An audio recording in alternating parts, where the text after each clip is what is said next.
Boa noite. Boa noite. Bom estarmos juntos aqui para adorarmos ao nosso Deus.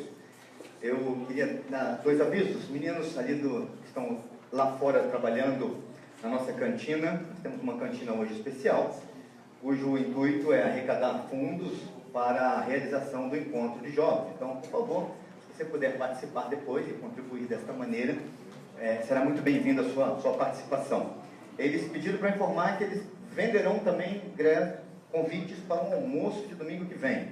É isso, Claudinha? Também procure a turma lá fora, para que você não precise domingo, não esquenta a cabeça com o almoço domingo, não é?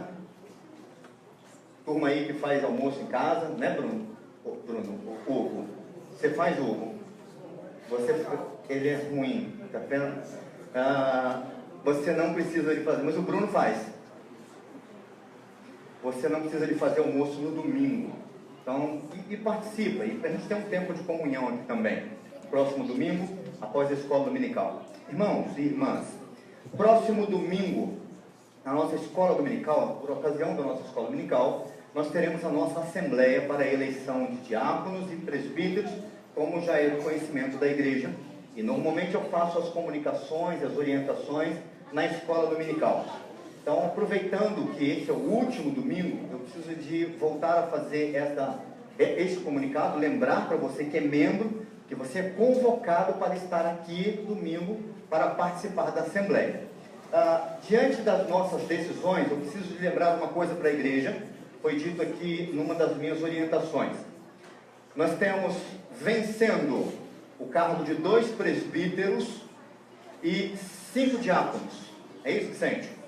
5 diáconos. E o conselho é quem estrutura todo o processo de eleição, quem organiza a eleição.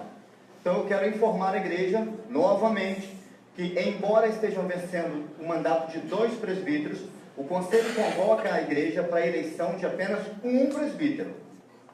Então nós vamos eleger um presbítero e 5 diáconos. Decisão do conselho, e a comunicação é feita à igreja. Ainda hoje, você pode fazer indicações para que possam concorrer aos cargos, ou ao cargo de presbítero e aos cargos de diáconos que estão aí com seus mandatos vencidos. Ok? Próximo domingo, espero de verdade estar aqui com vocês para juntos cumprirmos aí a nossa obrigação, o nosso dever como membros da Igreja Presbiteriana aqui em Casa de Pedra.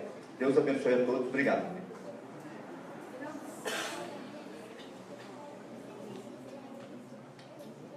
Queremos aproveitar o momento, conhecer nossos visitantes pela primeira vez. Levanta uma das suas mãos, para que a igreja possa conhecer e a gente dar o nosso cumprimento caloroso. Tem alguém nos visitando pela primeira vez aqui no culto? Temos lá atrás. Deus abençoe muito vocês. Sintam-se bem no nosso meio. Tem uma visitante aqui que veio de longe, veio do Maranhão. Primeira vez à noite. É a Débora. É a segunda? Então tá bom. Falhei. Acontece. Mas estamos felizes. É a noiva do Yuri. Muito bom ter você aqui no nosso meio, Débora. Aos demais visitantes também é igualmente um prazer ter vocês aqui. Vocês se sintam bem no nosso meio. Se já tem uma igreja que vocês congreguem, levem o nosso abraço. Se não tem, estão convidadíssimos para fazerem parte da família Casa de Pedra. Não vão embora rápido. Temos um cafezinho com biscoito. Vamos ficar para a gente bater um papo, se conhecer. Só um café. Segundo, gente, é só um café hoje. Agora chega. Vamos ler o Salmo 67.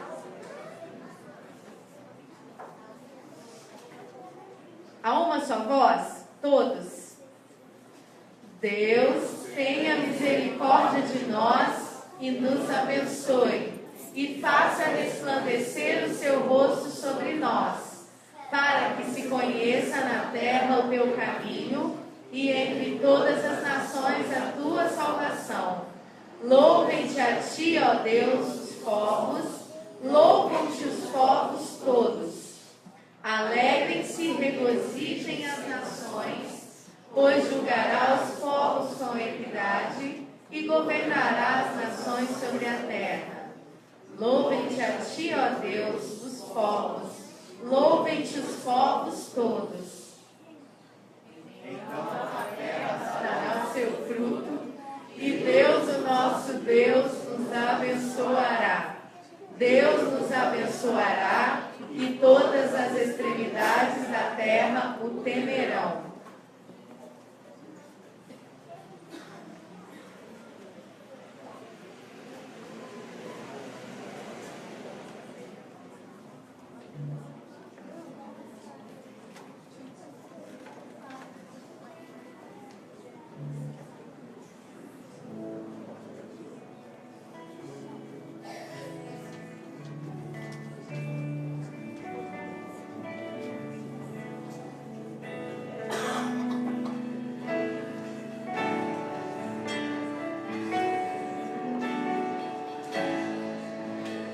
Acima de todos,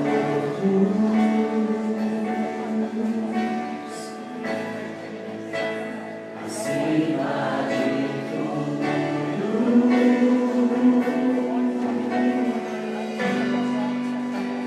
está o Senhor entronizado.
está nesse lugar.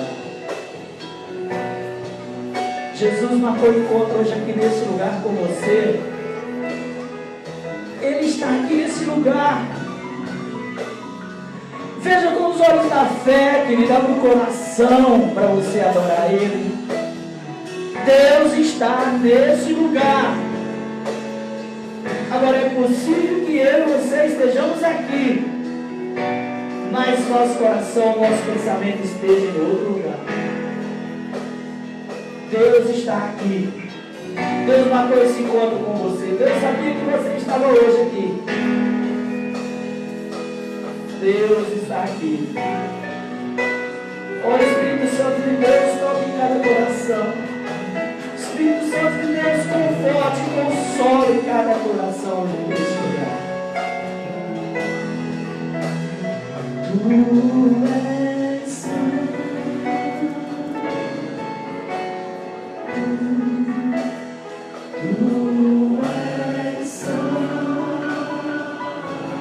Eu quero que você e a sua voz para dizer isso, Deus é santo.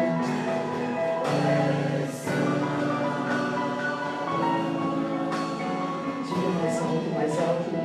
Tu és santo.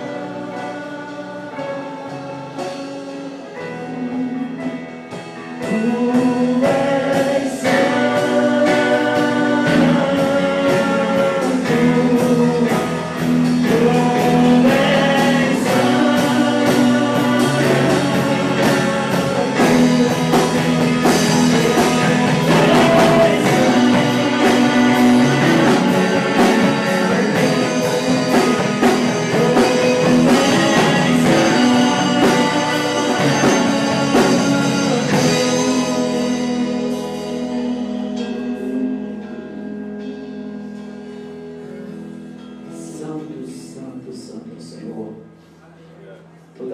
Cheia da tua glória.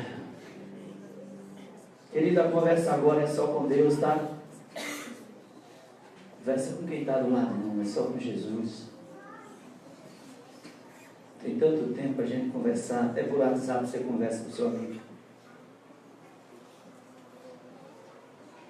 Vamos ficar de pé. Vamos saudar uns aos outros com um abraço, com um aperto de mão e com a paz de Deus. Dizer que bom que você está aqui. Deus te abençoe muito. Deus te abençoe, Deus te abençoe. Tem lugar aqui no banco da frente, o pessoal que está aí na porta chegou. Se quiser sentar aqui no banco da frente, tem lugar, pode chegar. Vem para dentro dessa unção, vem para dentro da Shekinah. Glória a Jesus.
ao céu onde for, para sempre morar com os remidos na luz do Senhor.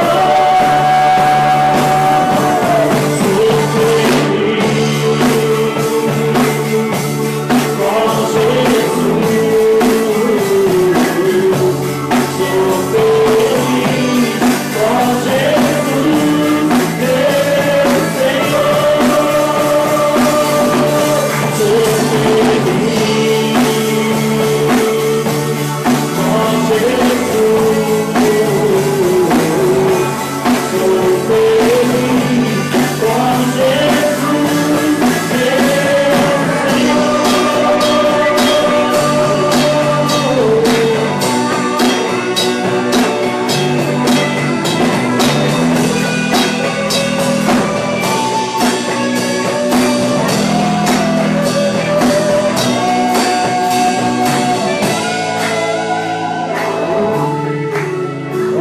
certo eu estou, apesar de aflições, que feliz com Jesus sempre sou. Ó certo eu estou, apesar de aflições, que feliz eu serei com Jesus.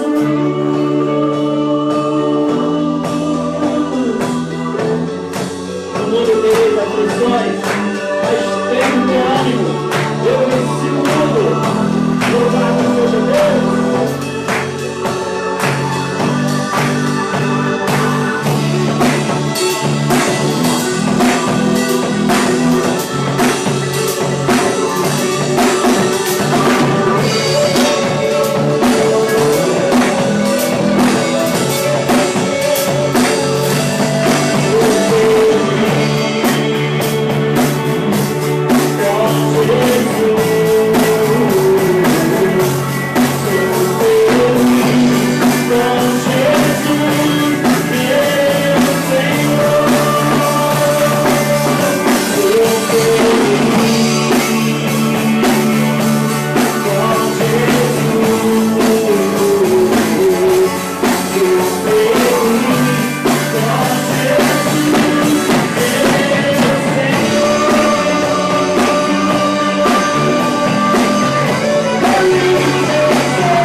Amém. Tua graça nos basta. Disseste que eu tirei aflições. Tu também disseste, eis que eu estou contigo todos os dias, até a consumação desse século.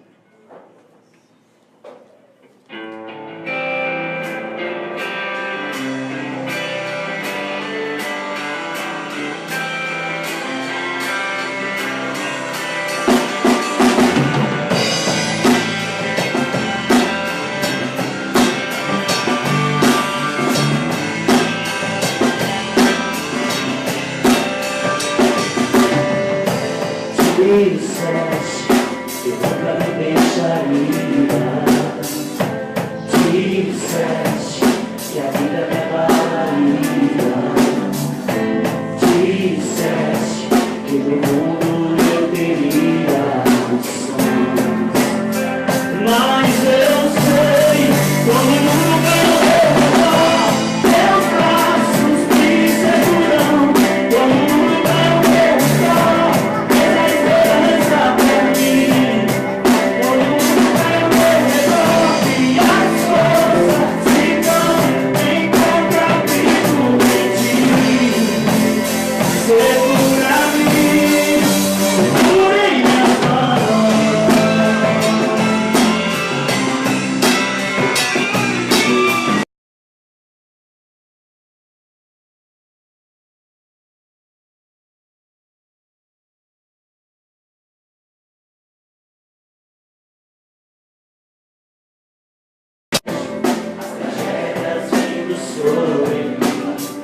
Mesmo assim, eu descanso em teus braços de amor.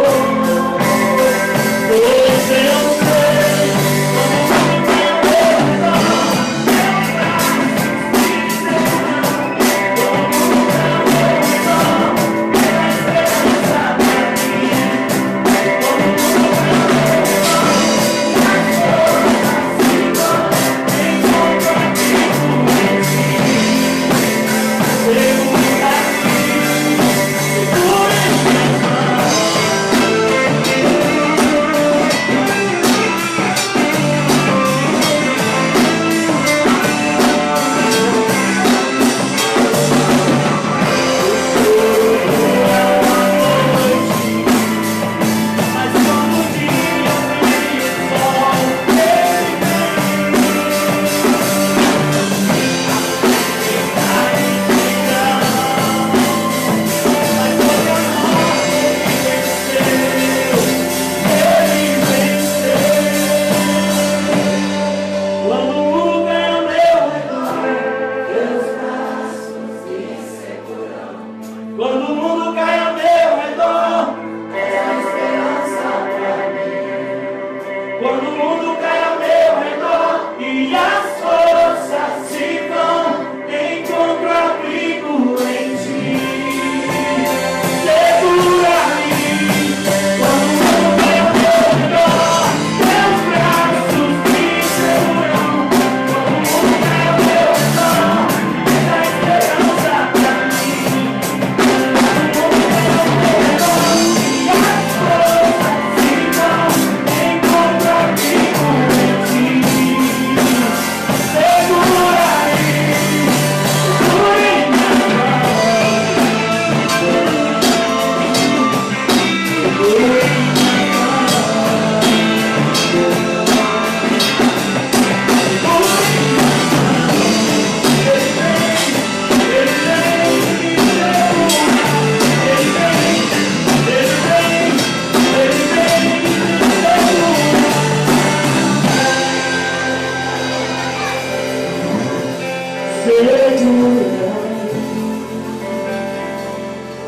Segura em minhas mãos.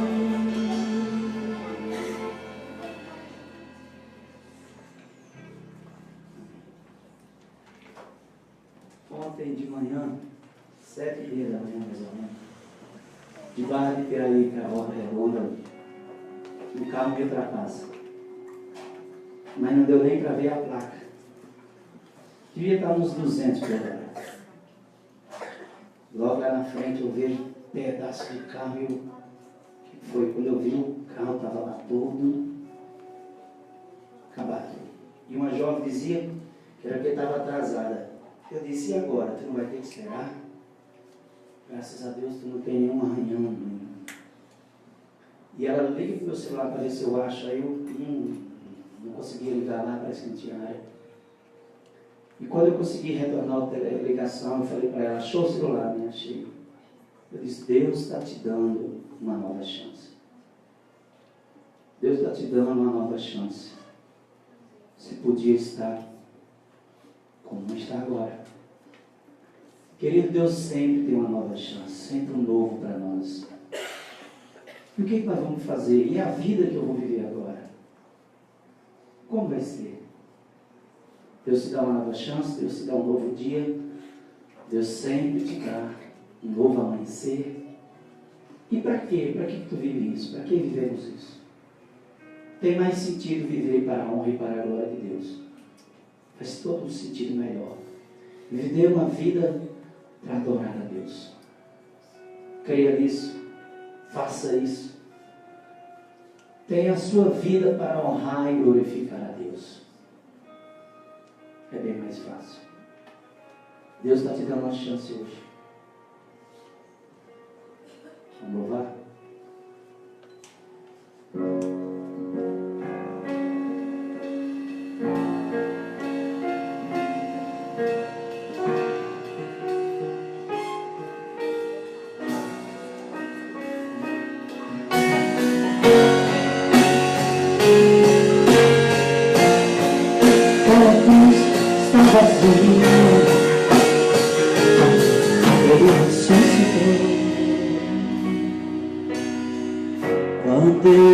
conheci Jesus, meu caminho brilhou. Agora minha vida não é mais a mesma. Eu acredito na palavra e vou viver pela tua palavra. Eu acredito no poder do teu sangue, que me libertou da morte para a vida.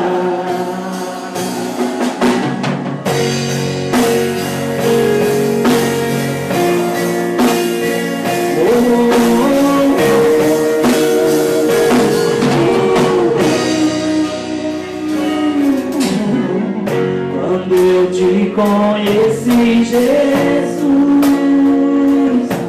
meu caminho brilhou.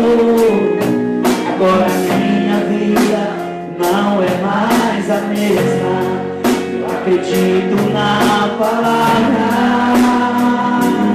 Eu acredito no poder do teu sangue, que me libertou da morte para a vida.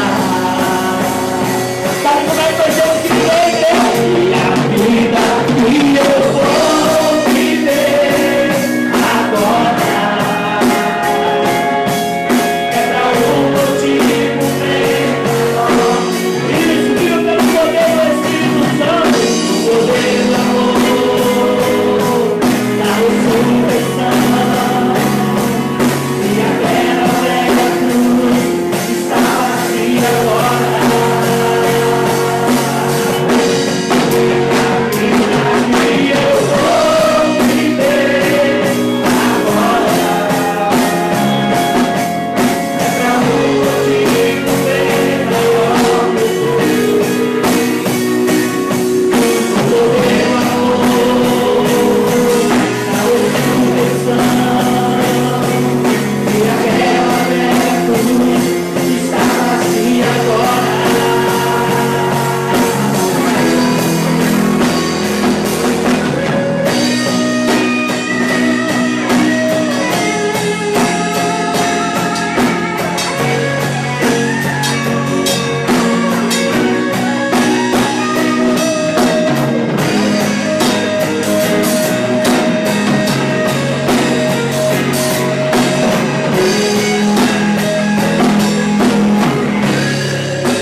Vida nova.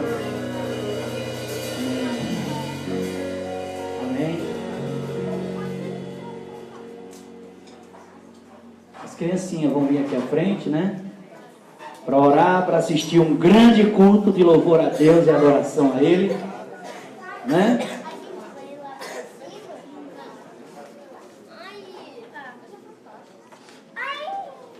As crianças, visitantes também que tiver criança, pode pedir aí o filhão para vir até aqui.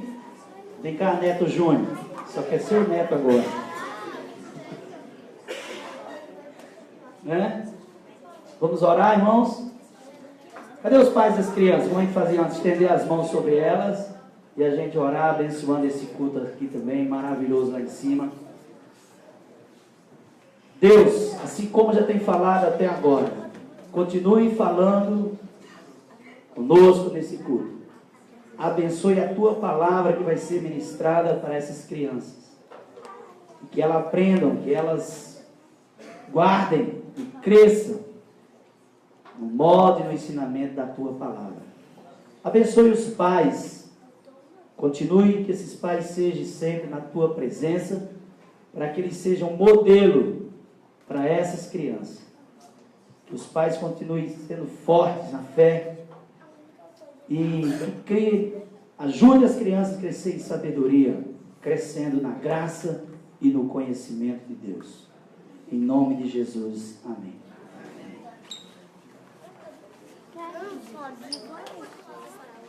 Pode deixar.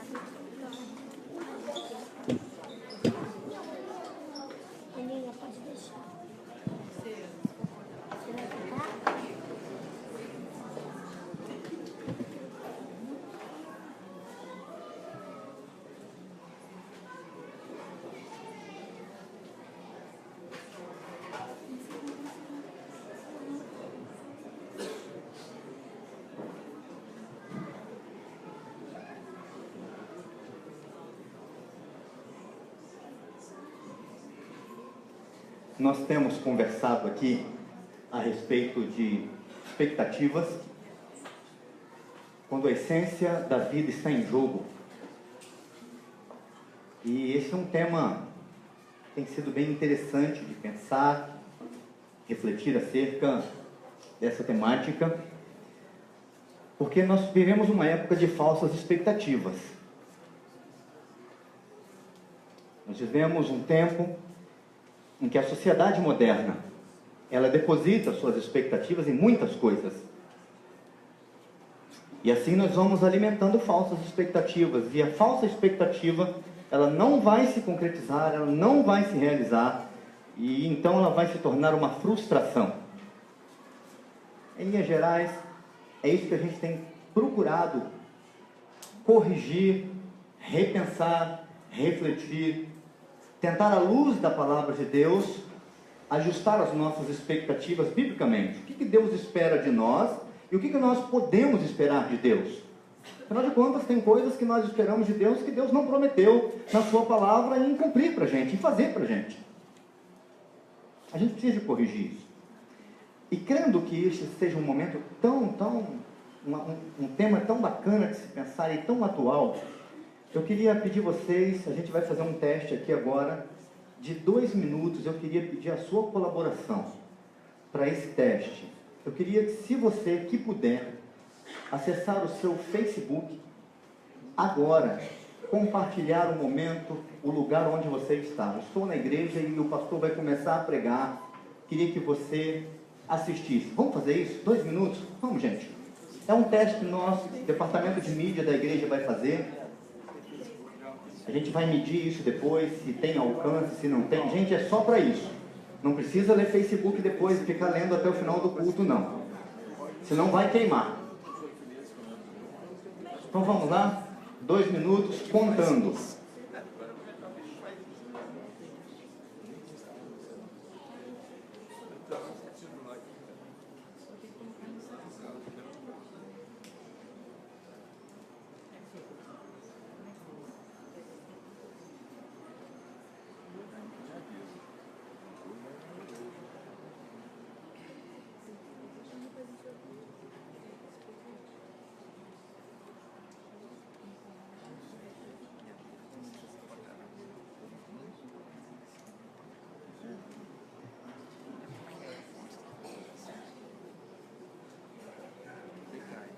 Quero aproveitar para saudar os nossos internautas, nossos queridos que participam conosco do culto até aqui, até agora, e pedir para você também, que está participando do culto pela internet, se você puder compartilhar este culto com os seus contatos, por favor, nos ajude a falarmos do Evangelho, que é a nossa proposta aqui na nossa igreja. Pronto aí, gente? Podemos fechar?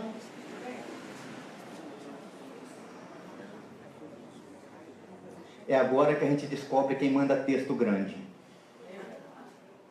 Hã? Quem manda texto. Quem não manda. É pequenininho, gente.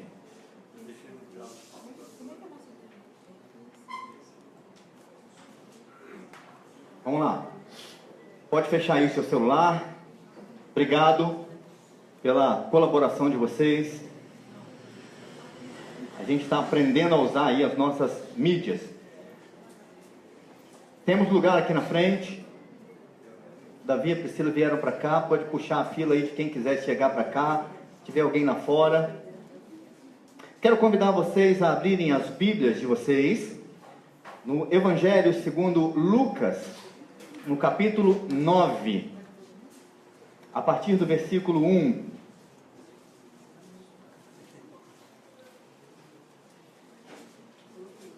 Lucas, capítulo 9, do versículo 1 em diante, é a leitura que eu quero fazer e ter como base aqui na nossa meditação nesse instante.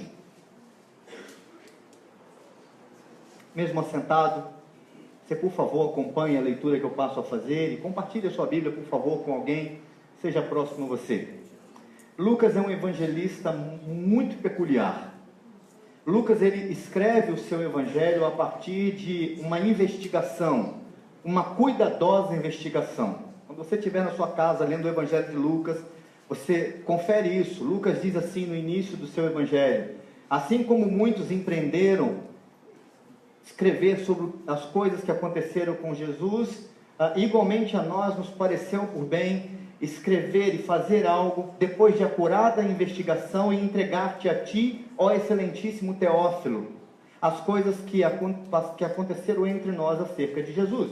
Ou seja, Lucas, dos evangelistas, dos 4 evangelhos, ele é aquele que faz realmente uma investigação dos fatos para entregar para um cidadão, um senhor, parece que muito importante, chamado Teófilo, para que essas informações, para que esta letra registra e marque a história desse Teófilo. Aqui nós temos parte deste relato do capítulo 9, que é a parte central do Evangelho de Lucas no que diz respeito a 2 divisões. Há 2 divisões muito, muito interessantes no Evangelho de Lucas. A primeira vai do capítulo 1 ao capítulo 8. E nós terminamos o capítulo 8 com o relato da cura da filha, ou da ressurreição da filha de quem? Do Jairo, chefe da sinagoga. E o que aconteceu é o seguinte, até aqui, Lucas nos informa, no capítulo 6 deste evangelho, que Jesus realiza uma cura no sábado. Provavelmente na sua Bíblia está escrito que é a cura do homem da mão ressequida. E lá no capítulo 6, quando Jesus termina este milagre, quando acaba ali então este milagre, aqueles que estão na sinagoga se reúnem para matar Jesus. Capítulo 6, versículo 11, se você olhar na sua Bíblia. E então, a história segue, e o que a gente vê no Evangelho de Lucas é que esse milagre ele é central nessa primeira parte do Evangelho de Lucas. Lucas organiza o seu Evangelho mais ou menos assim, nessa primeira parte. Nós temos o milagre central do homem da mão ressequida no capítulo 6. E de um lado é como se o capítulo 6 estivesse aqui no meio, e deste lado algumas coisas, e deste lado outras coisas, ou melhor, as mesmas coisas. Nós vemos Jesus curando uma mulher antes do capítulo 6, e vemos Jesus curando uma mulher depois do capítulo 6. Nós vemos Jesus tocando em alguém, se arriscando para curar, tocando num leproso antes do capítulo 6, e tocando num cadáver depois do capítulo 6. Ou seja, aquilo que ele faz antes do capítulo 6, ele também faz depois do capítulo 6. E Lucas organiza isso de uma maneira muito cuidadosa, porque tem uma parte desse esquema de Lucas que não se encaixa. É justamente o que acontece com a filha de Jairo. Só acontece esse relato depois do capítulo 6. Não tem nada, Jesus não lida com criança, com nenhuma criança, não tem cura, não tem milagre antes do capítulo 6. E parece que o esquema de Lucas está quebrado, parece que está furado, parece que caiu por terra. E na verdade não é isso. Fique em aberto realmente, porque quando no capítulo 6 eles armam a morte de Jesus, eles se reúnem na sinagoga para pensar o que vão fazer com Jesus. Muito provavelmente o chefe da sinagoga está junto, porque nada acontecia na sinagoga sem que o chefe participasse. Então, no capítulo 6, na metade desse evangelho, todo mundo já quer matar Jesus, principalmente o chefe da sinagoga. Mas na metade do evangelho de Lucas, no capítulo 8, nós vemos o chefe da sinagoga, que estava lá atrás tentando se articular para que Jesus seja morto. Ele está de joelhos,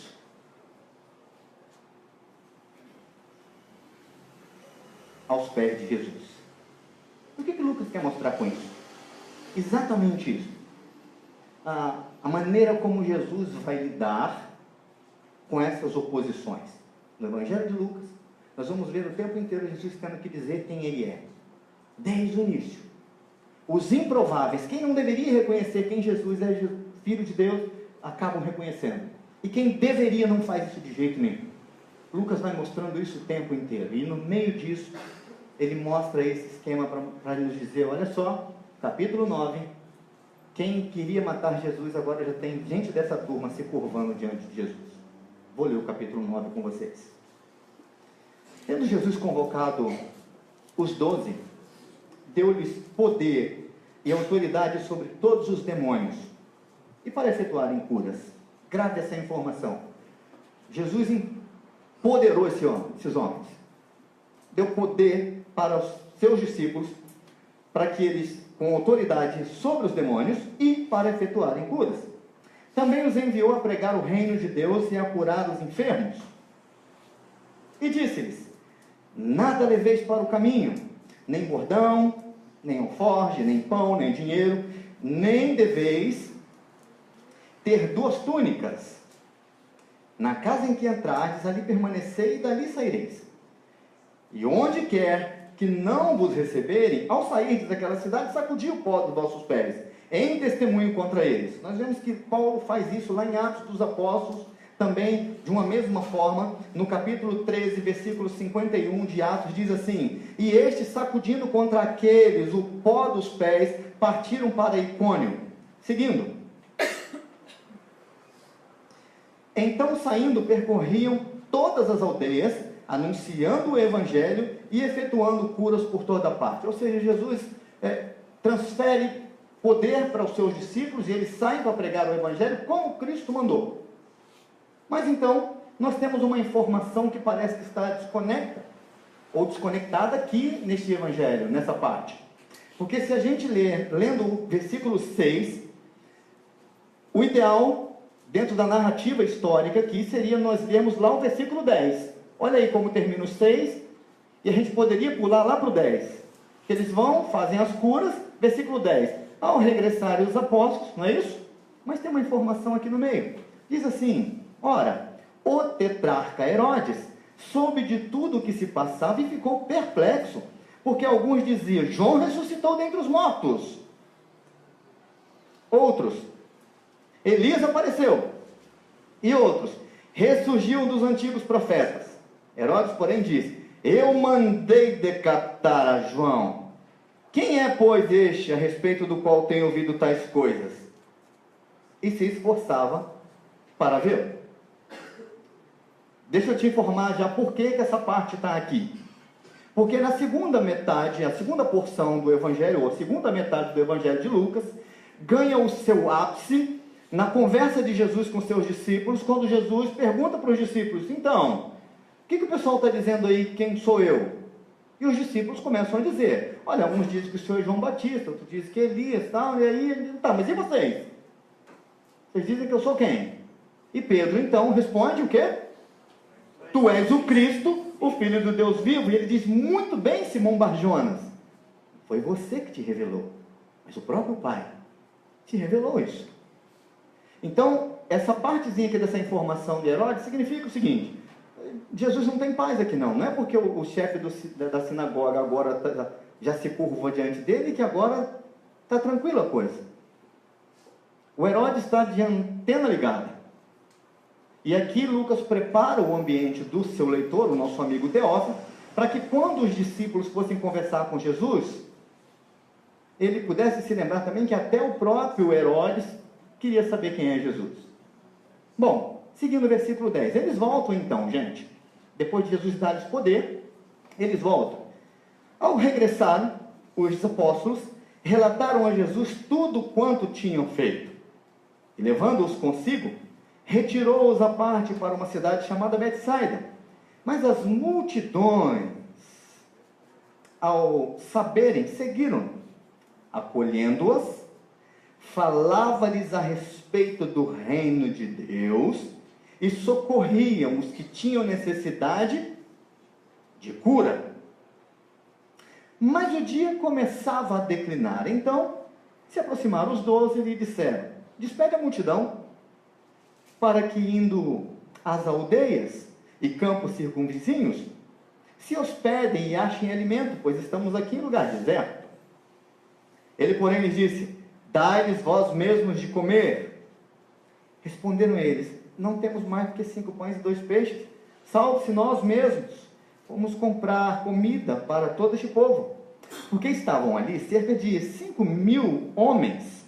Então, disse aos seus discípulos: fazei-os sentar-se em grupos de 50.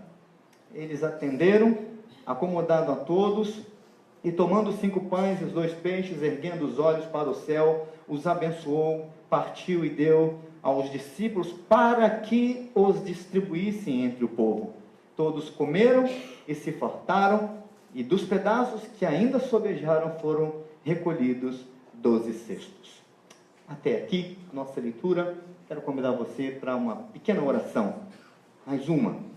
Queria convidar você para dizer: Senhor, fala um pouco mais ao meu coração nessa noite. Me ajude a não alimentar falsas expectativas. Se você quiser e desejar fazer essa oração, eu te convido a orar nesse instante assim.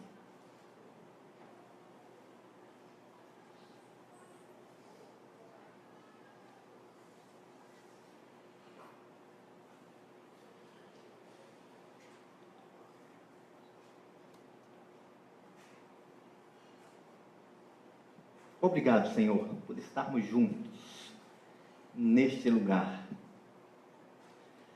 Como já dissemos aqui nessa noite, o Senhor nos trouxe aqui. Isto é fato. O Senhor usou pessoas, usou circunstâncias, situações, até responsabilidades, para estarmos aqui nessa noite. Pedimos a continuidade do Teu mover, nossas vidas, os nossos corações. Oramos em nome de Jesus. Amém. Há uma pequena fábula que nos diz que numa determinada fazenda, muito próspera, um certo animal muito empreendedor teve uma ideia de abrir um restaurante. Era o porco. E o porco começou a procurar, então, algumas pessoas, de alguns animais, para serem parte dessa sociedade, ser um sócio dele ali no restaurante. Ele não tinha muito bem a ideia do que ele queria. Vocês sabem, quem já tentou abrir um negócio, sabe que isso é muito difícil. Você primeiro tem que saber o que você quer, o que você tem, o que você pode fazer. Então ele sai pensando e conversando. De repente ele encontra uma galinha e teve a ideia. Falou assim: já sei, vamos abrir um restaurante. E nós vamos servir nesse restaurante bacon com ovos. E ele então procura a galinha. Ele fala: dona galinha, tem uma ideia, vamos abrir um restaurante juntos? Ela fala: pode ser, o que você tem em mente? Vamos abrir um restaurante para vender bacon com ovos. E a galinha: beleza, sem problema nenhum. Como é que quando a gente começa? Não, vamos preparar as coisas. Não, eu vou então, já tem como já pegar alguns ovos que estão lá no ninho guardados, e eu trago aqui para a gente já começar. Onde está o bacon? E eu acho que ele não tinha pensado nesse detalhe. Que para o bacon acontecer, tinha que arrancar uma fita das costas dele, né? E o restaurante não deu certo, como vocês podem imaginar. Ele desistiu. E é uma fábula, lógico. Mas percebam bem. Nessa fábula, nessa possível proposta de um restaurante, nós temos duas situações muito curiosas. Essa sociedade propõe o seguinte, que haveria comprometimento e envolvimento. Nessa sociedade, a galinha ia só se envolver, o porco teria que se comprometer. E esse é um bom exemplo para a gente diferenciar o que é comprometimento do que é envolvimento. E essa noite de falas aqui, de expectativas, eu quero ajudar a você a pensar um pouquinho sobre isso, sobre as nossas expectativas como povo de Deus, no que diz respeito a envolvimento e comprometimento. Deus requer comprometimento com a gente, ou da gente. E às vezes nós corremos o risco só de nos envolvermos. E o que esse texto nos mostra tem muito a ver disso. Nós vemos que parte dos problemas, dos diversos problemas que o texto nos levanta, o primeiro problema que me salta aos olhos é justamente este. Os discípulos de Jesus estão apenas envolvidos com o reino, mas não comprometidos com ele. E eu queria pensar um pouquinho sobre isso. Deixa eu mostrar para você, tentar mostrar como a história chega a esse ponto. Tudo começa, então, quando Jesus chama esses discípulos e 12 discípulos e lhes dá autoridade sobre enfermidades, para expulsar demônios, para realizar curas e dá as orientações de como eles têm que se comportar quando a cidade os atendesse e quando a cidade não os atendesse. E eles saem. E o texto nos mostra que parece-nos que a coisa vai muito bem. Olha o que diz o versículo 10. Quando eles regressaram, eles querem contar, eles vão contar para Jesus o quê? Tudo o que tinham feito. Eu fico imaginando se eu estou nesse grupo. E se eu tivesse sido investido de poder para realizar curas. E para chegar depois para Jesus e contar para ele como foi. E conversar com ele a respeito disso. Falou, mestre, você não tem noção como é que esse negócio foi muito bacana. Até os demônios fugiam da gente. E nós realizamos cura. Pedro arrebentou. O senhor tinha que estar lá para o senhor ver. Foi bom demais. E aí entra Lucas de novo. Lucas, ele quer nos preparar, logicamente, para o assunto do capítulo 10. E o assunto do capítulo 10 é fazer. O foco do capítulo 10 de Lucas é fazer. Chega alguém para Jesus e pergunta, mestre, o que farei para herdar a vida eterna? E aí Jesus tem aquela conversinha, conta para ele a história do bom samaritano e diz o quê? Vai você e faz o mesmo. Ou seja, qual é o foco aqui? O que a gente tem que fazer?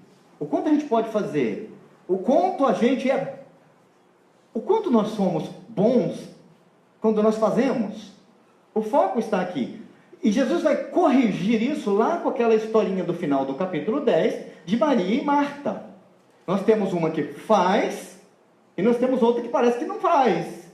E a que faz, então, chega para outra e fala assim, mestre, você podia falar com a minha irmã para ela poder me ajudar? Porque eu estou lá fazendo tudo sozinho e ela está aqui. E vocês já me ouviram dizendo aqui que nós procuramos corrigir. A Marta foi injustiçada, não é? Ao longo da história bíblica. Lembram da frase? É muito fácil ser Maria quando tem uma Marta dentro de casa. Então o capítulo 10 tem esse foco aqui sobre o que fazer. Mas não só o capítulo 10. Olha só. Seguindo aqui no Evangelho, no capítulo 9, Jesus então abençoa os discípulos, eles vão, então, fazem, depois eles vêm contar. Olha que interessante que acontece lá no versículo 28, 33, Monte da Transfiguração. Pedro quer fazer um negócio, Pedro quer fazer uma barraca. Por que ele quer fazer essa barraca? Porque estava bom demais onde ele estava. capítulo 9, versículo 33. Ele pensa: Senhor, tá bom esse negócio aqui, hein?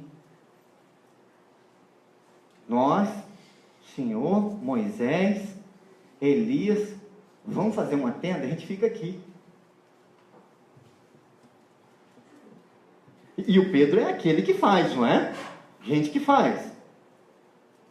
Aí, seguindo, ainda no capítulo 9, lá no versículo 43, Jesus fala da sua morte.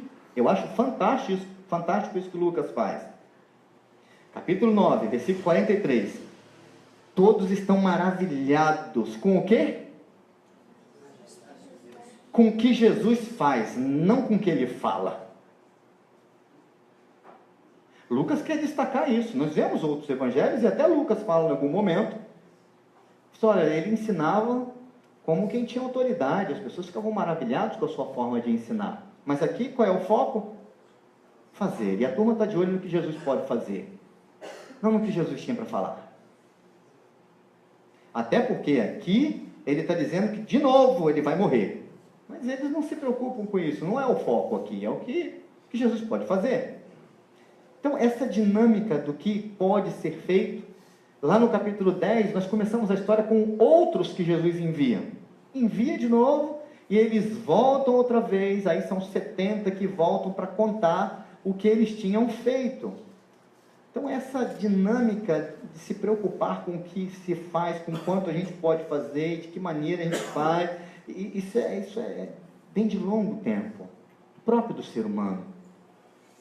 Isso cria falsas expectativas.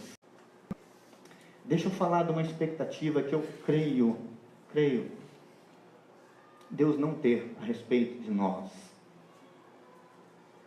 Eu creio que Deus não alimenta, não tem expectativas a respeito da nossa performance. Deus não se deixa levar pela nossa performance. Para Deus vale muito mais a integridade do que a capacidade.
Porque onde Jesus está, tem multidão. Agora essa multidão vai atrás de quê? Da cura, do milagre. Elas têm suas expectativas. Tem sim. Os discípulos também têm suas expectativas. Lucas então vai mostrar isso para a gente de uma maneira muito bacana até o final do seu evangelho. Quando lá no capítulo 24, aqueles dois andando no caminho de Emaús, nós já falamos sobre isso, eles desesperados, tristes, porque Jesus tinha morrido, e Jesus está do lado deles, e eles falam: olha, a gente esperava que ele fosse aquele que fosse resgatar Israel. Era a expectativa dos discípulos de Jesus. Então a turma anda atrás de Jesus, segue, caminha com ele, mas há uma expectativa de cada um sendo nutrida, sendo alimentado. E aqui, no meio de tudo isso, surge um problemão. E o problema é: caiu a tarde. O dia se foi. E era uma grande multidão. E nós temos para este problema, na verdade é o acolhimento dessa turma, dessa multidão. O problema é, a gente precisa de dar comida.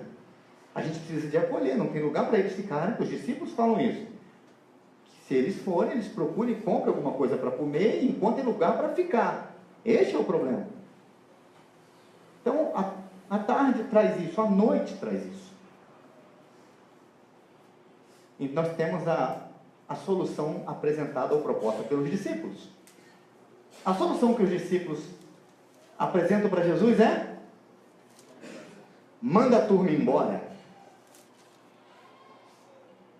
Manda a turma embora, Senhor. E olha, eles já tiveram em outras situações onde a multidão estava perto. Mas Lucas, por causa deste milagre, nos conta isso. E vamos ser sinceros, gente. Qual é a culpa dos discípulos no fato de haver fome naquela terra? Nenhum. São escravos do Império Romano, um povo que sofre, não tem perspectiva nenhuma de que esse império fosse resolver. Na verdade, a expectativa era que Jesus os libertasse desse império. Então não adianta, não tem governador que vai melhorar, aliás, só piora. E cada um que sobe o trono de Roma é pior, até chegar um lá que resolve botar fogo em tudo. Ou seja, é de mal a pior o trono de Roma. Então a expectativa veio lá? Não, não tem expectativa boa. A culpa é dos discípulos? Não. E é mais ou menos assim, olha, a gente não tem culpa. Esse povo está com fome, não tem jeito. Despede eles. É a solução apresentada pelos discípulos. E vamos falar a verdade, é a solução mais prática, talvez mais lógica. Manda embora, a gente não tem nada a ver com essa gente. O quê? Daqui para lá? Não. Vamos fazer uma tenda aqui. Foi isso que Pedro tinha proposto há tempos atrás. Mas aí tem a solução proposta por Jesus. E a solução de Jesus é: dá vocês mesmos de comer.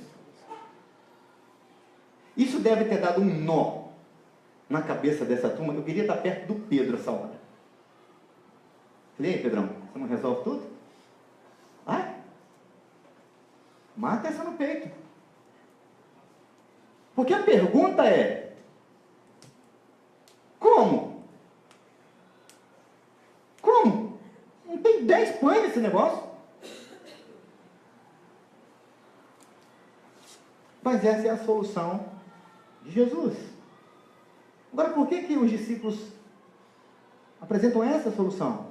Porque eles não estão comprometidos com o reino.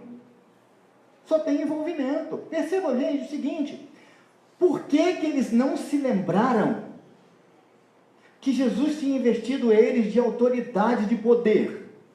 Por quê? Não se lembraram, ninguém fala mais nisso, ninguém fala em fé nessa história, nessa parte da história. Há um comentarista bíblico que diz o seguinte: que isso acontece porque eles estão sim maravilhados com o que eles fizeram lá atrás. Foi tão bom o que eles viram lá atrás que eles não conseguem enxergar o problema aqui, o que eles podem fazer na frente. É ficar pensando só naquela vitória, aquilo que aconteceu, mas aquilo já aconteceu, já passou, tem um problema agora para ser resolvido. Jesus investiu de autoridade, de poder. Podia os dois se reunirem, os 12, né? Você olha, gente, poxa Deus, diante de tudo que a gente fez e agora Jesus está perto da gente aqui, tem algo a ser feito. Mestre, nos instrua o que fazer, porque a gente, diante do que a gente pode fazer, agora isso aqui é fichinha. Mas ninguém pensa nisso. E a razão é esta: não há comprometimento com o reino. Eles estão muito comprometidos, muito envolvidos sim com o que eles fizeram. O grande problema aqui não é a fome da multidão, não é a falta de acomodação, mas essa falta de comprometimento dos discípulos em relação àquelas pessoas. A ação realizada por eles ficou maior do que a necessidade, perderam o foco. Perderam o foco. E aqui então Jesus começa a acertar isso, a acertar possíveis falsas expectativas, porque ele está formando discípulos. E o discípulo precisa, dentre outras coisas, ver como o mestre vê. Aliás, a formação de um discípulo, de um líder que seja, ela precisa passar pelo menos por três fases. Grava aí, você que tem treinado líderes, você que tem feito discípulos. Primeira fase para você treinar um líder, para você fazer um discípulo, é dar tarefas para ele. Quer fazer um discípulo? Quer treinar um líder? Dá tarefa para ele. Enche ele de tarefa. Primeiro passo. Cumpriu tarefa? Sem reclamar? Com coração na obra? Com coração na missão? Opa, esse cara cumpre ordens, cumpre tarefa. De peito aberto. A gente pode ir para um segundo passo. Vamos investir de autoridade. Aí a gente investe o discípulo de autoridade. Futuro líder. E vamos ver como é que ele lida com isso. Se ele cumpriu bem a tarefa, e se a autoridade não lhe subiu a cabeça, ele pode ir para um terceiro estágio da sua formação de discípulo, que é ter a visão do mestre. Agora o mestre vai ensiná-lo a ver como ele vê. Portanto, se você treina um discípulo, um líder, e você deu ordens para ele, deu tarefa para ele, e ele não cumpre, ou resmunga, ou não faz do jeito que é para ser feito, desiste. Ele não vai ser um discípulo. Ele não vai ser. Ele não está pronto para os outros dois passos, que são piores. Porque o que não cumpriu a ordem, se ele pegar a autoridade, já era. Então, se você estiver fazendo discípulos, estiver treinando líderes, grave isso. Dê tarefas, invista de autoridade e depois dê a visão. É o que Jesus está fazendo. Não é isso? Jesus já tinha chamado esses camaradas, já tinha dado a ordem, vocês vão pregar o Evangelho. Estou chamando vocês para vocês pregarem o Evangelho. Eles saem pregando. Vocês vão largar tudo aí e vão me seguir. Eles vieram, ou seja, Jesus vai dando um monte de ordens para eles, e eles vão cumprindo bem. Aí, Jesus vai um segundo passo, Jesus investe eles de autoridade. Vão lá, invisto vocês de autoridade, e vocês vão realizar curas, vão fazer tudo no meu nome. E eles vão e fazem. E vão bem. Porque agora eles voltam para conversar com o mestre, para falar assim, mestre, olha, foi tudo muito bacana. Ninguém fala, o texto não fala que isso subiu a cabeça deles. Embora precisa de um terceiro estágio, eles ainda não têm a visão do mestre. Jesus precisa de corrigir isso. E aqui está a grande lição deste relato da multiplicação dos pães. Jesus vai corrigir a visão desses homens a respeito da missão deles e a respeito do reino de Deus. Jesus vai mostrar para eles que o que importa é comprometimento e não só se envolver. Porque se a gente reparar na leitura, Jesus, na multiplicação dos pães, ele é completo. Olha aí para você ver. Jesus prega, Jesus acolhe, Jesus ensina e Jesus alimenta a multidão. É como se agora, nesse milagre aqui, a lição fosse completa. Jesus completa toda a lição aqui fazendo isso. Mas de que maneira? Eu quero compartilhar com você algumas lições em frases, para você guardar, para você pensar. A primeira lição é justamente essa. É preciso corrigir o foco, o olhar. Para onde olhar? Qual é o verdadeiro papel? Qual é a verdadeira missão? A missão é servir. A grande missão aqui, o grande foco aqui é servir. Perceba o seguinte, quando eles saem para fazer as curas, eles não estão comprometidos em servir. É algo que alimenta muito mais a eles mesmos como líderes, como discípulos, mas não se fala em serviço. E o que Jesus vai fazer agora é ensiná-los a servir. Olha que bacana. Qual é a participação deles nesse negócio? Servir. Ó, Jesus me ora, faz toda a parte, todo milagre, e agora ele chega para os discípulos, agora vocês podem servir.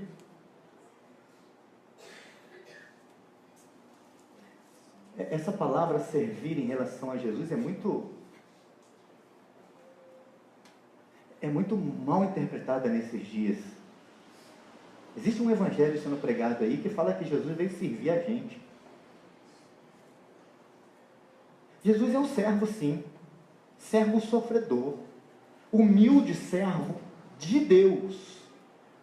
Jesus atendia as multidões e cuidava das pessoas e curava e fazia os milagres, era para servir a Deus, porque os milagres de Jesus eram sinais do reino de Deus, deveriam apontar para Deus, para aquilo que Deus pode e podia fazer, sinais do reino. Tanto é que a palavra grega para sinais, para os milagres aí, é dínamos. Nos lembra aí, não, dinamite, é poder. É o poder do reino de Deus.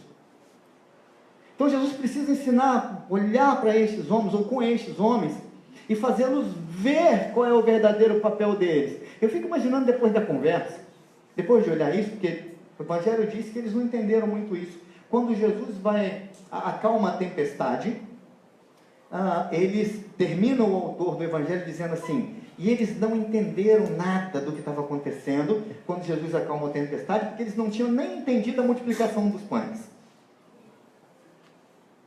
Porque, vamos falar a verdade, eles saem com aquele pouquinho de pão e peixe ali, e de repente começa a jorrar pão e peixe daqueles cestos, jorrando, e quanto mais ele entrega, aquilo mais vai jorrando. Eu fico imaginando eles entregando aquilo, e aquilo brotando ali de dentro ali.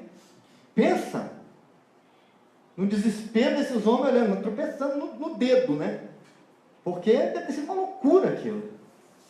Então logo depois a gente vê, o evangelista nos diz que eles não compreenderam o milagre da multiplicação. Difícil mesmo.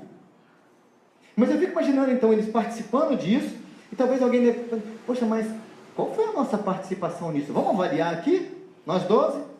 Vamos avaliar, né? Chega um coach lá, o Pedro, coach, vamos lá, vamos avaliar a participação de cada um. E aí, qual foi a sua? Não, eu só servi. Tá, só serviu. Então outro? Não, eu servi também. Alguém fez alguma coisa diferente de servir? Não, nós só servimos. Poxa, Jesus fez tudo? Jesus precisa corrigir o foco. Eu vou sair daqui, eu vou deixar vocês, e vocês precisam aprender que o papel de vocês é servir.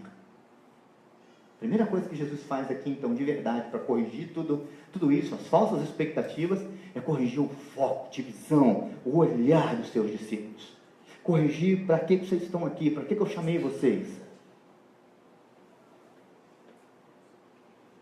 Vocês vieram para servir.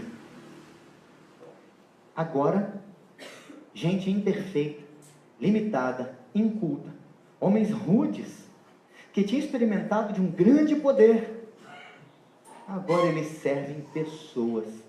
Que transformação! Segunda coisa que Jesus faz, e para mim é o centro disso que eu quero falar com vocês e compartilhar nessa noite. O que Jesus faz aqui de mais tremendo, de mais significativo, é permitir aos discípulos participarem do que ele, Jesus, estava fazendo. Eu vou repetir. A parte mais significativa do que eu vou dizer nessa noite é que Jesus permite aos seus discípulos participar do que ele, Jesus, estava por fazer. O tempo todo. Quando a gente analisa isso, é mesmo. Poxa, tem um problema, eles vêm até Jesus, falam do problema, e Jesus, olha, então, resolvam vocês aí. Poxa, não dá. Então Jesus fala assim, então, vamos fazer o seguinte, organiza a turma de 50 e 50. 50 grupos de 50. 50 grupos, ou grupos de 50. E eles organizam. Então Jesus toma ali os pães e os peixes, ora, Agora vocês vão distribuir. O tempo inteiro Jesus está permitindo que eles participassem do que ele estava por fazer naquela hora, desse grande milagre. Experimentar, ver isso de frente, ver isso de perto, de novo. Por que que isso é o mais importante aqui nessa noite? Porque Deus, na sua infinita sabedoria e autoridade, nos chamou, nos convocou, nos fez para nos dar a oportunidade de participarmos do que Ele resolveu fazer nessa terra. Gente, Deus está trabalhando ainda hoje com Jesus, com o Espírito Santo, com os anjos, com a turma inteira, para preparar um povo para o reino eterno. É preciso resgatar gente que está perdida, gente que Jesus resolveu salvar, que ele chama de colheita que está pronta, que é só ir lá e colher. Ele já resolveu fazer isso, ele já até escolheu quem ele quis salvar nesse negócio. Ele fez tudo. Mas ele resolveu nos permitir participar disso. Vivendo o Evangelho, pregando o Evangelho, compartilhando o Evangelho, fazendo do Evangelho a nossa razão de viver, nosso modelo de vida. Deus resolveu fazer assim, Ele não precisava da gente, mas resolveu fazer assim. O que Deus está fazendo hoje, Ele resolveu fazer conosco, nos deu a oportunidade de participarmos disso. Isso é maravilhoso. Saber que Ele usa gente imperfeita, limitada, cultos e incultos, homens rudes, mulheres rudes ou não, transformando essa gente toda em gente que veio para servir. É assim. Mas eu acho que Jesus também faz outra coisa muito bacana. Creio que Ele faça algo muito, muito interessante aqui também. Olha o que Ele faz na hora do milagre, versículo 16. E tomando os 5 pães e os 2 peixes, erguendo os olhos para o céu, antes de abençoar, antes de partir o pão e antes de dar aos discípulos, me chama a atenção essa ação de Jesus de olhar para os céus. Ele vai ensinar aos seus discípulos a não tirarem os olhos de Deus.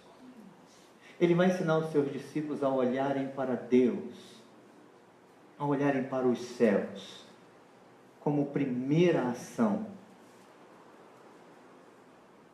para que as reações que viessem depois, viessem a partir dessa ação primária, de olhar para o céu, de não tirar os olhos dos céus. Há um salmo muito bacana, né, que diz, leva os olhos para os montes, de onde me virá o socorro? O meu socorro vem do Senhor que fez o céu e a terra. Ele não permitirá que os teus pés vacilem, é certo que não dorme, nem dormita o guarda de Israel. O Senhor é quem te guarda. O salmista está dizendo o seguinte, que a despeito das circunstâncias, eu olho para cima, eu olho para os céus.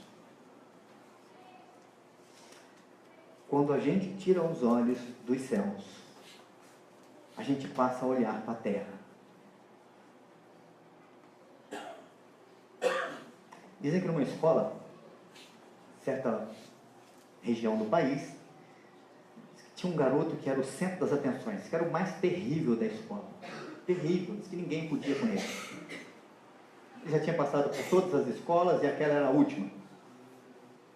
E um certo capelão escolar resolveu cuidar dele, passou a reparar esse menino. E um belo dia esse garoto é chamado à sala do capelão e ele fala assim: olha, eu queria conversar com você. Rapaz, você dá muito trabalho. Eu queria saber por que você faz essas coisas. São absurdas as coisas que você faz. Diz que curiosamente o garoto falou assim: sabe o que é? Eu quero chamar a atenção das pessoas, eu estou tão preocupado com o que eles pensam de mim, eu não consigo olhar para mim, eu só olho para eles. Eu estou sempre olhando para aquilo que não está em mim. E então o capelão falou assim: olha, você precisa de aprender a olhar para você. Eu vou te ajudar. Quer arriscar? Ele falou assim: quero. E o capelão pegou um copo d'água, encheu esse copo d'água, deixou bem cheio, e não mandou ele colocar em cima da televisão depois da oração. Antes que você se assuste. Mas deu um copo d'água e falou com ele assim: você tem uma tarefa hoje. Bom, andar com esse copo d'água sem entornar uma gota d'água. Quero ver se você consegue. E disse que foi um dia muito engraçado naquela escola, porque ele não fez arte e onde ele estava assim, pra lá e para cá. E chegou o final do dia, quando o sinal lá tocou, ele vai à sala do capelão e ele entrega o copo d'água com o maior cuidado. E o capelão fala: então, como é que foi? Você não tornou nem uma gotinha. Você conseguiu? Consegui. Qual o segredo? Assim, eu não tirei os olhos do copo. A gente precisa aprender a não tirar os olhos de Deus. Às vezes a gente tenta chamar muita atenção para a gente, querendo que os outros prestem atenção na gente. E nos esquecemos de olhar para cima, para Deus. Nós precisamos aprender a olhar para o galardoador e não para o galardão. Precisamos recuperar o nosso desejo de olhar para o abençoador e não para a bênção.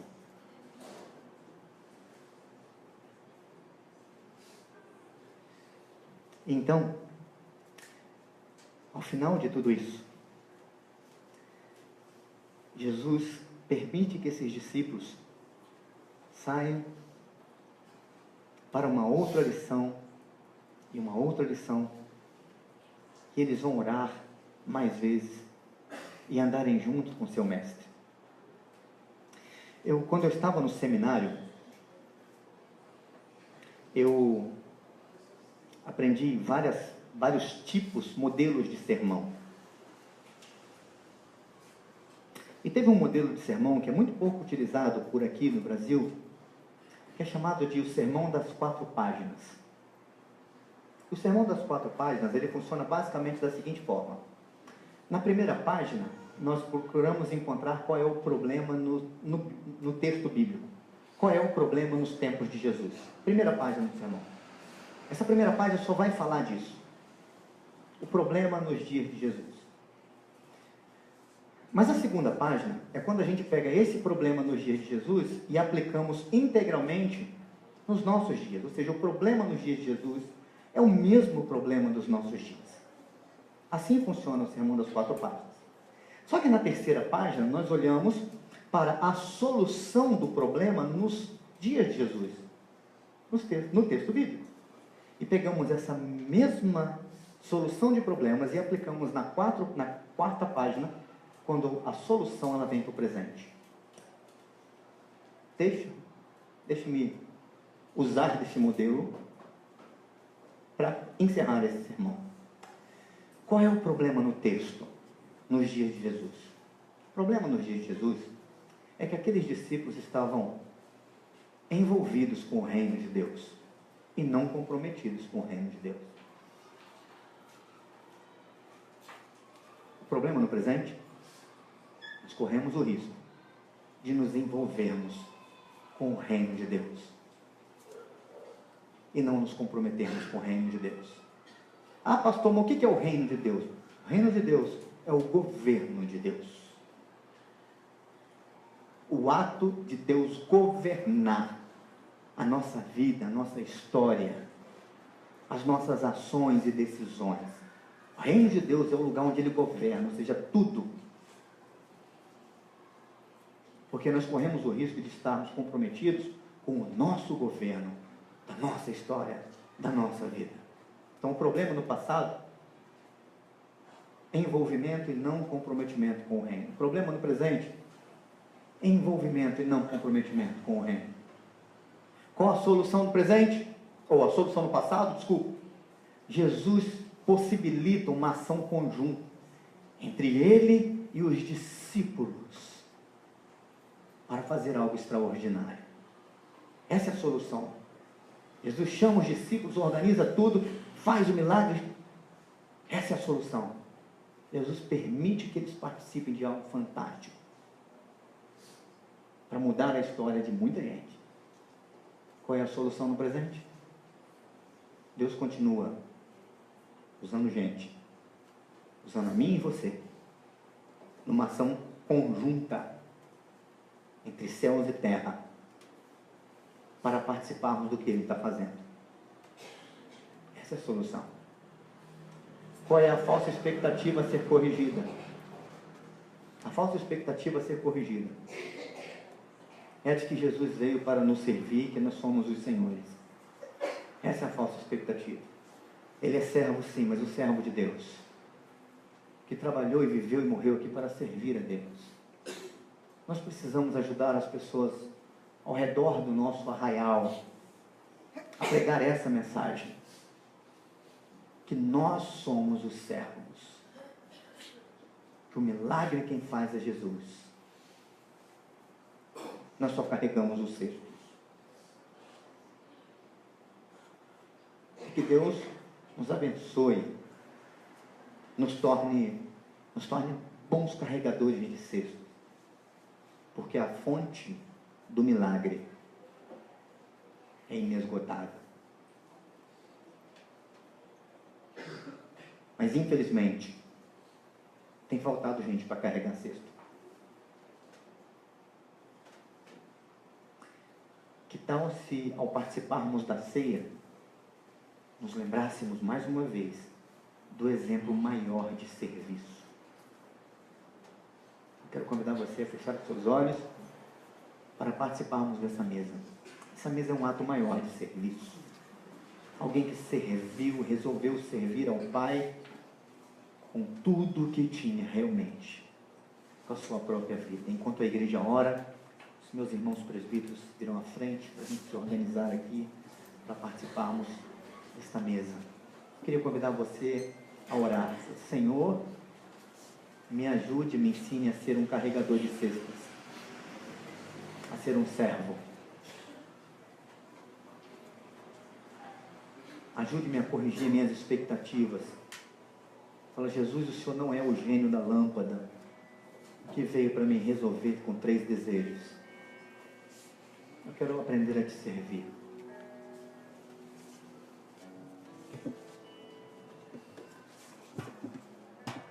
A essência da vida pode estar em jogo. Este é um tempo de celebração. Essa é uma noite de alianças, uma noite de festa. Afinal de contas, você foi escolhido para isso. Deus conta com você para algo que Ele resolveu fazer. É com a sua vida, com o seu testemunho, com seus dons, com seus bens. Até bens Ele nos permitiu administrarmos, porque tudo é dele, mas para servirmos com integridade de vida. Vamos orar.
Senhor Deus,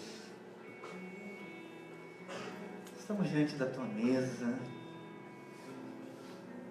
que nos traz uma grande recordação, que nos ajuda a corrigir as nossas expectativas a respeito da nossa vida, do final da nossa vida, do destino final desta vida, que é uma morada celeste. Nos ajude, Deus, a olharmos para os céus, mas para desejarmos os céus. Nos ensine, Deus, a servir. Ah, Pai, tenha misericórdia. Corrija a nossa visão, como o Senhor fez com os seus discípulos. Nos lembre, nos permita lembrar que nós, na verdade, estamos apenas participando do que o Senhor está fazendo nessa terra. Nos faça olhar para os céus, a buscar o socorro que vem do alto, a buscar o direcionamento que vem de Ti. Obrigado pelo sacrifício de Cristo, obrigado pela morte na cruz do Calvário, pela ressurreição de Cristo, colocando uma marca, estabelecendo a marca da vitória sobre a morte. Ah, Deus, que inimigo cruel, terrível que ela é. Ela traz tristeza ao nosso coração. Mas o Senhor prometeu na Tua palavra que um dia ela já não existirá mais. A dor não haverá, porque as primeiras coisas se passaram. E tudo isto foi selado com o derramar do Teu sangue.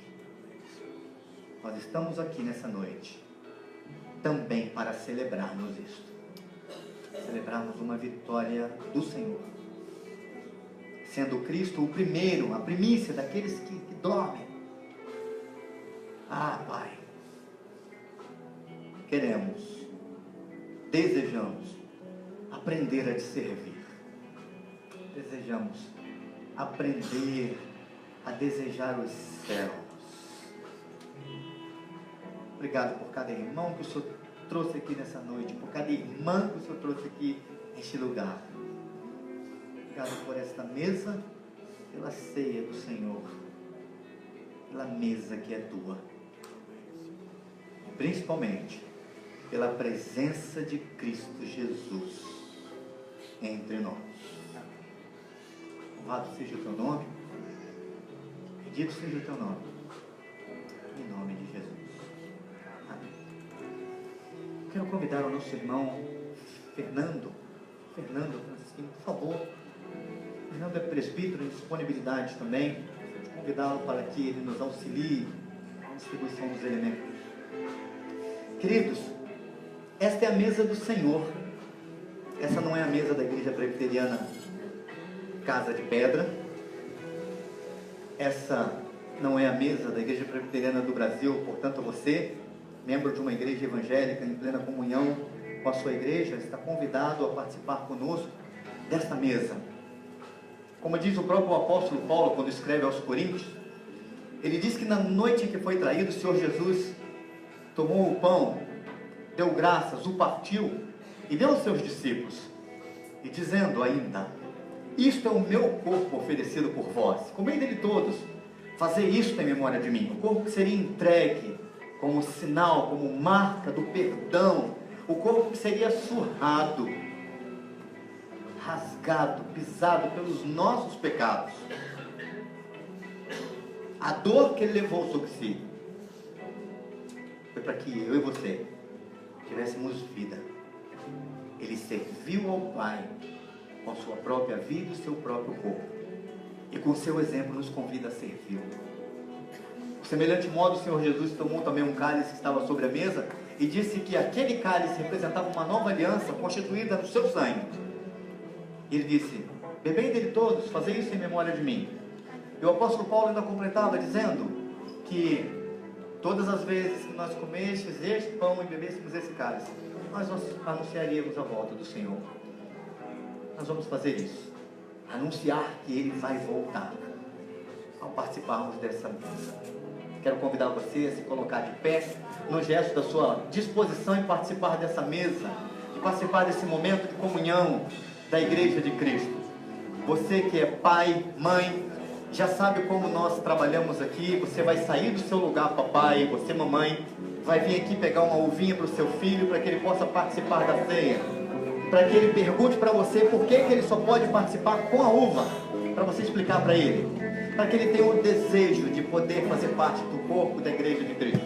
Comamos e bebamos, façamos isso em memória dele. Eu te convido para cearmos, a mesa está posta, escolha o lugar. Essa é a festa do pão e do vinho que eu ofereço a quem mais chegar. Vamos celebrar minha hora, meu amor, o que nos torna irmãos, refazendo a paz. Vamos celebrar vida nova desse amor, reconciliação na cruz.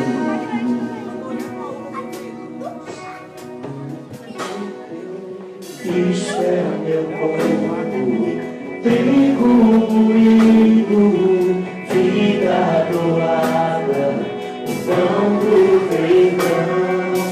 Isto é o meu sangue, nova aliança, torna-me filho de libertação. Vamos celebrar o que nos torna irmãos. Vamos celebrar vida nova desse amor, reconciliação.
Vamos celebrar a vida nova desse amor, o que nos torna irmãos, refazendo a paz. Vamos celebrar vida nova desse amor, reconciliação na cruz. Vou voltar pra gente.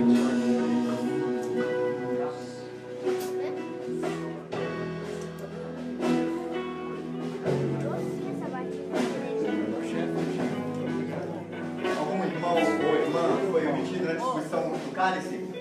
Cálice? Pão? Pão? Cálice, alguém?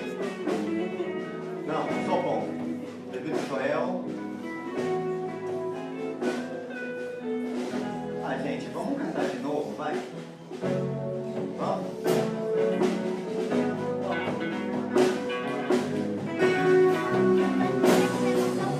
Eu te convido para cearmos, a mesa está posta, escolha um lugar.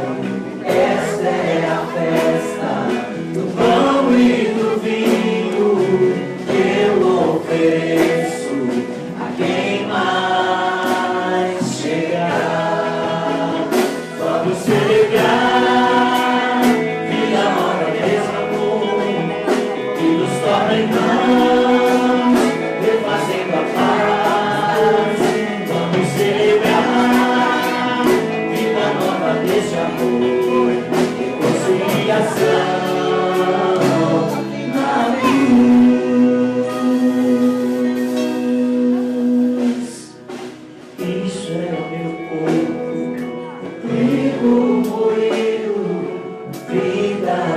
espada, o pão do perdão, isso é o meu sangue, nova aliança, toda tem vinho de libertação.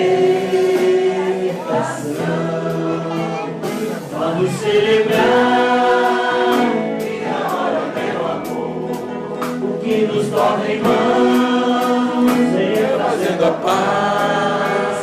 Vamos celebrar vida nova nesse amor, reconciliação na cruz.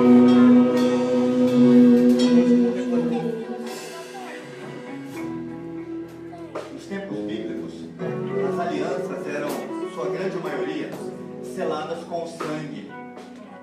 Então, estar com o cálice nas mãos representa a oportunidade de selar de uma nova aliança. Eu quero convidar você para você falar com Deus qual é a sua maior expectativa hoje na sua vida. Qual é a sua grande expectativa hoje?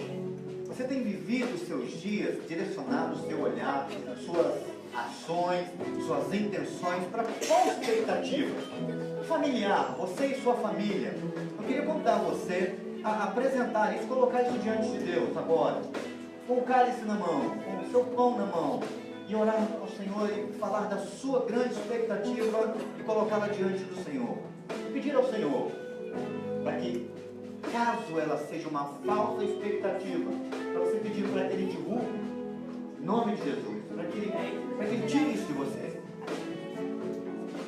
Mas se ela for uma expectativa legítima, peça ao Senhor para selar, para renovar essa aliança. Esse é o momento da gente fazer isso. Vamos fazer? Fale com o Senhor da sua expectativa, colocando ela sobre o altar de Deus.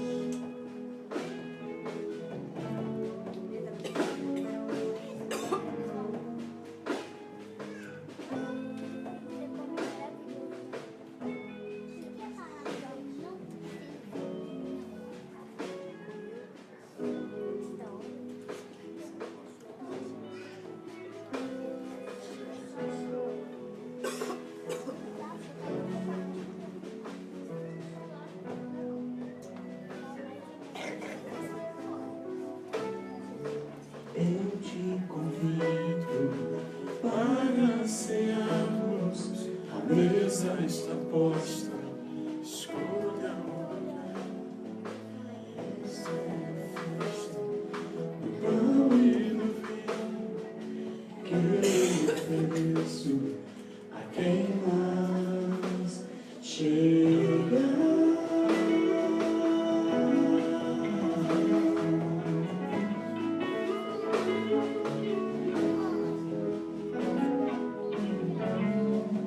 Vamos lá?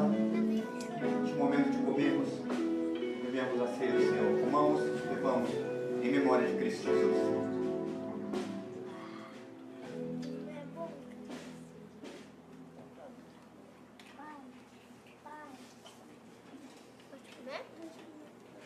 Leva a gente em paz, Senhor, para os nossos lares. O Senhor sabe da nossa vida, da nossa história, do momento em que cada um, cada irmão, cada irmã se encontra. O Senhor conhece, sabendo o que trouxemos para cá. Por isso, Deus, nós reafirmamos a nossa declaração da nossa total dependência de Ti. Precisamos de Ti, nos guiando, nos sustentando e, acima de tudo, nos possibilitando corrigir erros, nos dando novas oportunidades. Ah, Deus, que a Tua mão esteja sobre o Teu povo, que a glória do Senhor possa se manifestar na vida da Tua igreja. As pessoas possam ver, perceber a diferença que existe em cada um de nós, Deus, sermos povo Teu. Nos ajude com isso, nos capacite, nos fortaleça. É a nossa oração. Muito obrigado por esse tempo que passamos juntos aqui. Que o nosso louvor continue. É nossa adoração permaneça e que a nossa vida possa te alegrar. A nossa oração. Obrigado. Obrigado, Jesus. Em teu nome oramos. E que a graça do nosso Senhor e Salvador Jesus Cristo, que o amor de Deus o Pai, que a eterna comunhão, a consolação e que o poder do Espírito Santo esteja sobre a sua vida, mas que também permaneça sobre a sua vida, hoje e sempre. Amém.